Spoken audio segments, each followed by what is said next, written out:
Eric Gibaud, Gibaud.com, and today, thanks to Photosolar.com, I'm going to present you these three Sigma lenses, the 16mm, 30mm, 56mm, all three with a maximum aperture of 1.4. So let's start. Well, during the video, we'll show you pictures I've made with them. I've got them, all three of them, the big, as you can see. Well, we'll speak about that, okay? And are made always in some areas using the three of them, and other areas the three of them. So you have similar pictures in each area, so it gives you an idea what's best for you, the angle it covers or whatever, because some people always doubt if to get all three of them, one of them, two of them, whatever. Okay, so here you will be able to see a bit what they cover, the angle, all this. Okay, the one I've got here are for Fujifilm X, okay, but the mount exists in Fujifilm X, Sony E, Canon M, and Micro Four Thirds. What I'm going to speak will be the same for all four mounts, okay, but if we speak about Micro Four Thirds, the sensor is smaller, so it's a bit different. It uses more the center of the lens, so any side problem that could be on APS-C will not be there in Micro Four Thirds. I would say the lens will be even better, okay? So, but we'll see if there is any problem or not anyway, okay? So let's speak about them and show you some results. To give you an idea of the angle it covers, depending on the camera you use, I'm going to give you the equivalent in full frame, okay? Take into account that Sony and Fuji don't have the same factor as APS-C factor as Canon M. Fujifilm and Sony has 1.5 and Canon has 1.6 for the APS-C, and Micro Four Thirds is a factor 2. Okay, so 16mm equivalent full frame for the Sony and Fujifilm would be 24mm, for the Canon M would be 25.6mm, and for Micro Four Thirds 32mm. If we look at the 30mm, the equivalent for Sony and Fujifilm would be 45mm, the Canon M 48mm, and on Micro Four Thirds 60mm. If we look at the 56mm, the equivalent in full frame for Sony and Fujifilm would be 84mm, for Canon M 89.6mm, and for Micro Four Thirds 112mm. So to give you an idea about what you can do with that kind of lenses, obviously you can do anything with that lenses, but there are more classical way of thinking, so I'm going to tell you this classical use maybe, okay? 16mm, on any of these mounts, I would say landscape and street photography, okay, probably, okay? Then if we look at 30mm, that would be a bit more like a standard lens, the typical lens you use for about everything, when we look at Fujifilm, Sony and Canon. But if we look at Micro Four Thirds, maybe it becomes slightly bit long to be just for anything, and it starts to be really great for portrait. Maybe a bit wide still.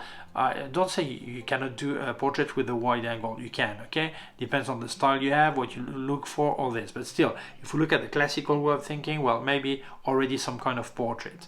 If we look at 56mm, yes, definitely a portrait lens. Although I did not do any portrait, I wanted you to look at the creamy part of the picture, the in focus part, the sharpness, all this, more than showing someone, because people very often they look more at the person than the picture itself. Okay, so you look more at this aspect this way. Okay, so I would say portrait for every lens except small, maybe precise. If we speak about the Micro Four Thirds, maybe it's a bit long for indoor portrait, unless it's really a close portrait. But for outdoor, yeah, no problem. But indoor, you need to have some space, because the full frame equivalent of 112 makes it a bit long. But still, great lens for that, okay? If we look at the build quality, my first impression, I thought it was plastic, and then I realized, no, it's metal. Why did I think it was plastic? Because here you have the focusing ring, which is really wide, which is obviously rubber, so it looked plastic, but then I say, no, it's all metal. And here also, they're all three metal. They're really fantastic, okay? And you look at the build, it's really nice, okay? Then they all have their own sunshade, okay? They're different shape, it depends, like the 56mm is different. This one is like this. This is a tulip shape. Why? Because when you use a wide angle, make sure how you place it, but the idea is that you don't get vignetting because of the hood, okay? So this way. And also, if we look at this, I can't remember what metal it is. I think it's brass that is with chrome on it. I'm not sure if it was brass, but yeah, it's one of this noble metal, I would say. And here you will notice you have a joint, like a rubber thing to, because it is protected against dust and also splashes. Okay, so I think this is really good to know that you have the included sun hood and also that is protected. Okay, I really love that. Why is it important to speak about this rubber thing? Well, first because it protects the lens, okay? Second, because these lenses, the three lenses, existed for Micro Four Thirds and Sony E mounts for some time, okay? Several years, I think, okay? Or at least 2 years, okay? But for Canon M, they're really recent, and for Fujifilm X, they're just new, okay? So why do I say that? Because up to now, the alternative lenses, if you don't want to have Fujifilm X, for many was to get Viltrox, okay?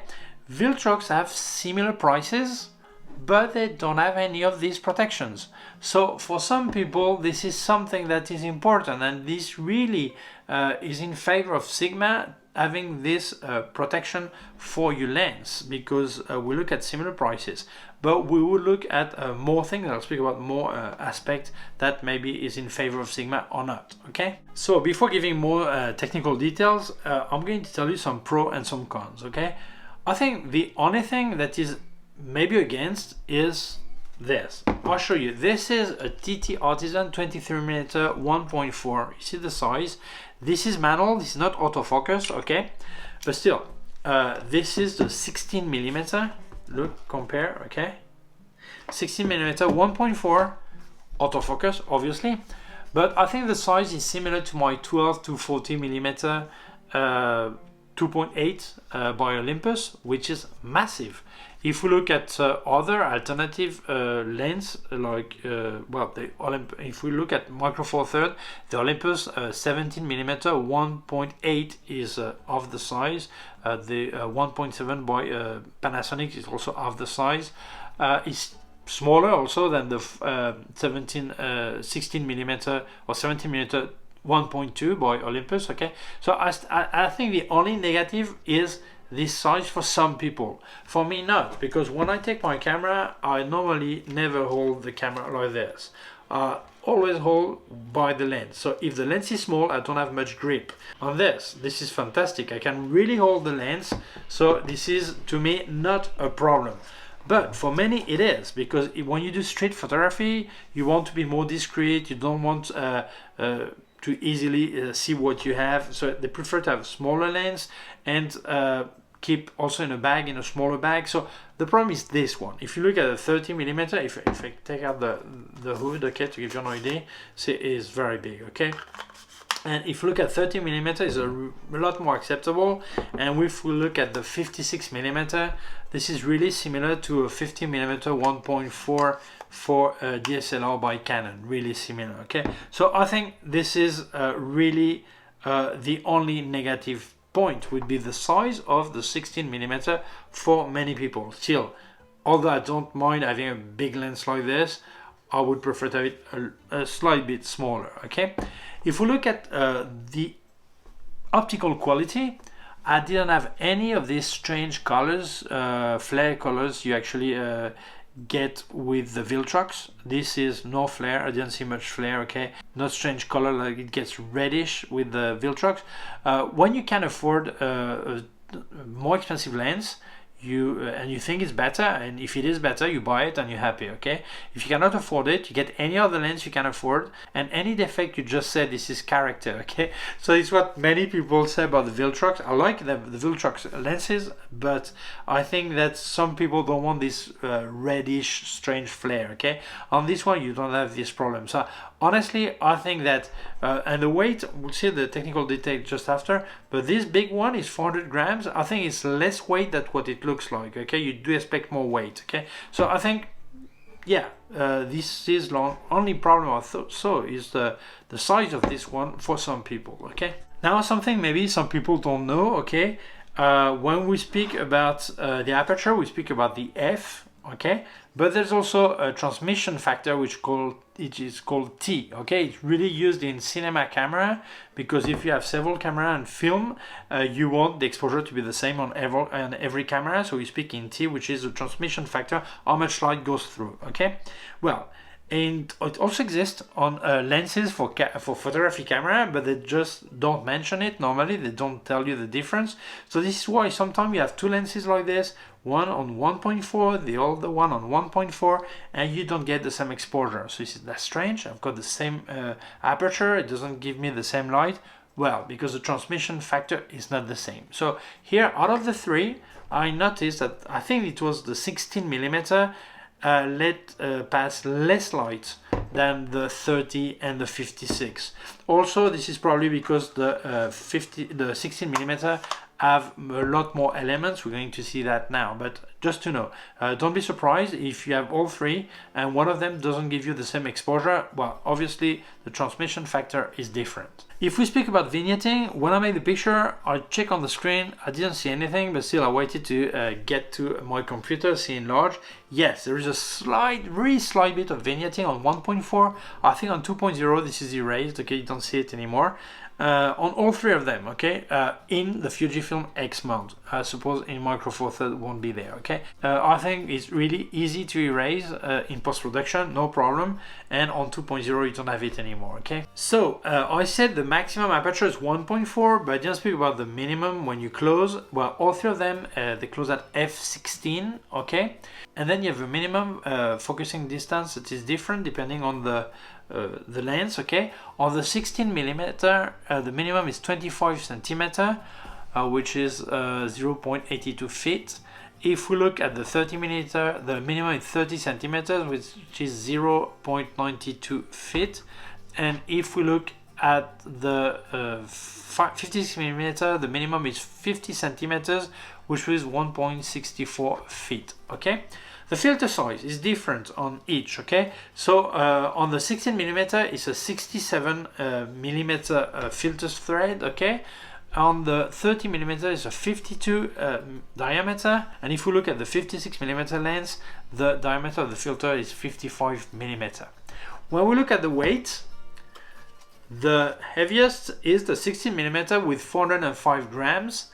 Then you have the 56mm for 280 grams, and then the lightest, which is the 30mm for 265 grams. And if we look at size, without the tap and the sunshade, okay, the 16mm is 92.3 millimeters long, and at the widest 72 millimeter. If we look at the 30mm, the longest without caps is 73.3 millimeter, at the widest 64, and the 56mm at the the longest is 59.5 millimeter, and the widest is 66 millimeter. They all have 9 blades, so it actually gives a really circular look at maximum aperture that gives this really creamy out of focus aspect. The bokeh is really creamy, okay, and they all have the same blade system, 9 blades, okay.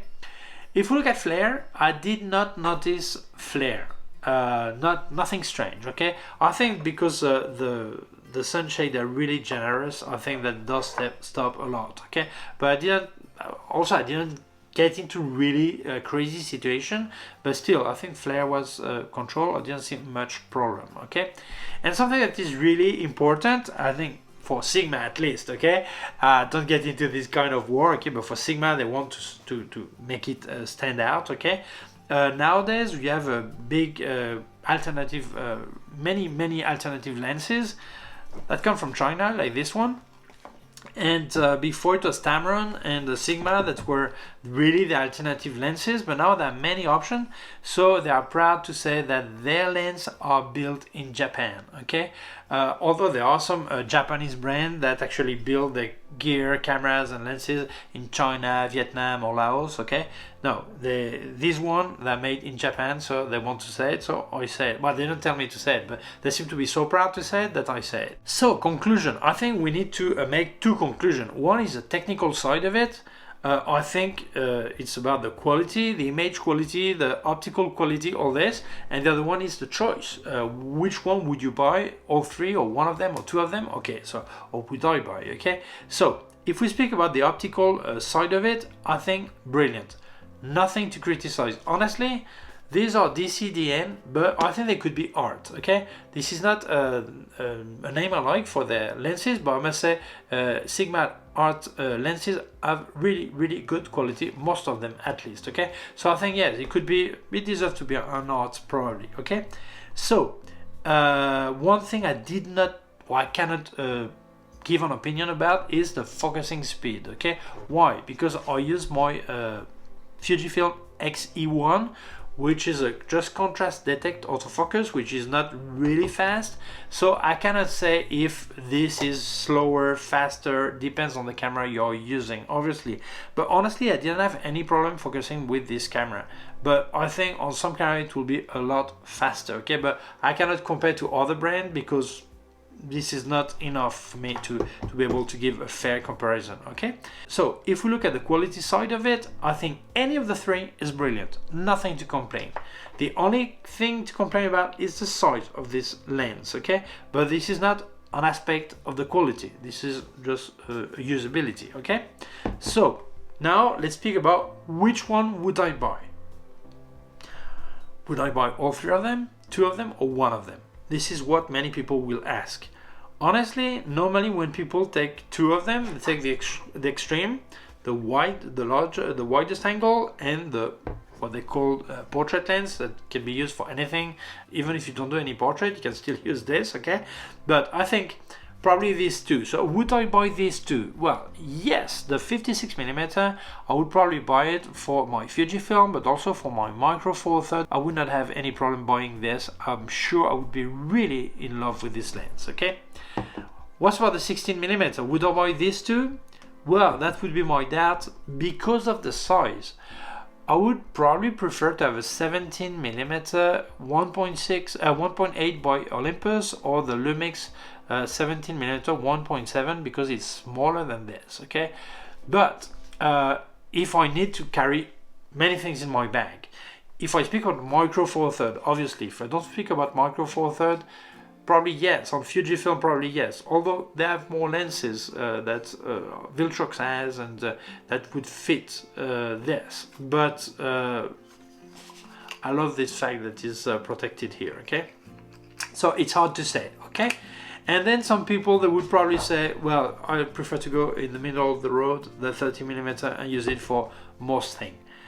Well, I'll give you a tip. When you don't know which lens to buy, and you just have a zoom, like the typical 18 to 55mm in APS-C, or in Micro Four Thirds you have 12 to 40 or around that, okay? Well, just go to your Lightroom software, you open many pictures you've made in the past months or years, okay? And you look at the EXIF and you see what is the focal length you normally use most. Close to 56, close to 16. Well, if it's 18 to 55, well, you'll see the extreme, okay? Or more middle of the road, okay? And you see what you would probably like to develop, have more style or spend more time with the prime lens, and this is the one you can pick. If you really see you're into portraits, probably you want that. If you are using your walk around street photography, but not always a wide angle, maybe the 30 is fine for you, or maybe you feel you need both, okay? This extreme, okay? So this is an easy tip to check more or less what focal length, prime focal length would be nice for you. Just checking the EXIF or your zoom picture you made with your zoom lens, okay? So easy tip, okay? So, well, yes, I think completely recommendable. Any of the three, or two of the three, or three of the three. Just take into account the size, okay? But that's it. In case you're interested of any of these lenses, I'll leave you links in the description of where you can buy them. So, thank you so much, Photosera, for lending me the lenses so I could show them to you.